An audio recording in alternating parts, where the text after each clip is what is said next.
कच्चे तेल के दाम बढ़ने लग गए हैं। जो लोग मोदी जी के लिए 500,000 रुपए लीटर पेट्रोल भराने की इच्छा रखते थे, उनके लिए यह सुनहरा अवसर हो सकता है। ईरान कह रहा है वह व्यापक युद्ध में दिलचस्पी नहीं रखता। अमेरिका से कह रहा है कि इस युद्ध में ना उतरे। यूक्रेन के खिलाफ युद्ध करने वाले रूस ने शांति की बात की है। कमाल है। अमेरिका कह रहा है कि ईरान को कीमत चुकानी पड़ेगी। इसराइल ने संयुक्त राष्ट्र के अध्यक्ष को अस्वीकार्य घोषित कर दिया है, पर्सोना नॉन ग्रेटा, और इसराइल में उनके प्रवेश पर पाबंदी लगा दी। इसराइल कह रहा है कि दक्षिण पश्चिम लेबनान के गांव खाली कर दिए जाएं। ठीक यही गजा के समय इसराइल की भाषा थी, जब कहा करता था 20 लाख लोग उत्तर से दक्षिण की तरफ चले जाएं।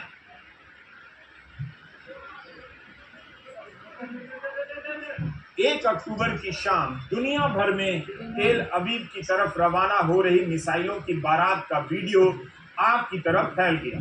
1 साल से संयम बरत रहे ईरान का सब्र टूटा। जवाब में इसराइल भी कुछ न कुछ करेगा, इसलिए अब दुनिया भर के विश्लेषकों को लगने लगा है जंग होने वाली है।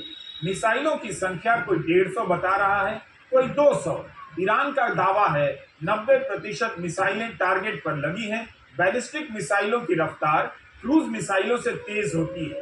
कहा जा रहा है 12 मिनट में ईरान की सीमा से इसराइल की राजधानी तेल अवीव तक पहुंच गई। इससे पहले अगर क्रूज मिसाइल या ड्रोन से हमले की कोशिश हुआ करती थी तो इसराइल को उसे निरस्त करने का समय मिल जाया करता था, मगर बैलिस्टिक मिसाइल काफी तेज होती है। हालांकि इसराइल के पास मिसाइलों को रोकने के लिए एंटी मिसाइल सिस्टम है, तो उसे कोई खतरा नहीं, मगर इस बार ईरान की कई मिसाइलों ने उसके आयरन डोम कहे जाने वाले सिस्टम को भेद दिया। इसराइल ने दावा किया है कि हमले में जान माल का कोई नुकसान नहीं हुआ, मगर उस इलाके में इसराइल पर इतनी मिसाइलें दागकर ईरान ने उसे चुनौती तो दे दी है। इसराइल के प्रधानमंत्री नेतन्याहू ने कहा है कि ईरान ने बहुत बड़ी गलती कर दी, उसके हमले नाकाम कर दिए गए, अब कीमत चुकाने की बारी है। इसराइल के अनुसार ईरानी हमले में कोई मौत नहीं हुई।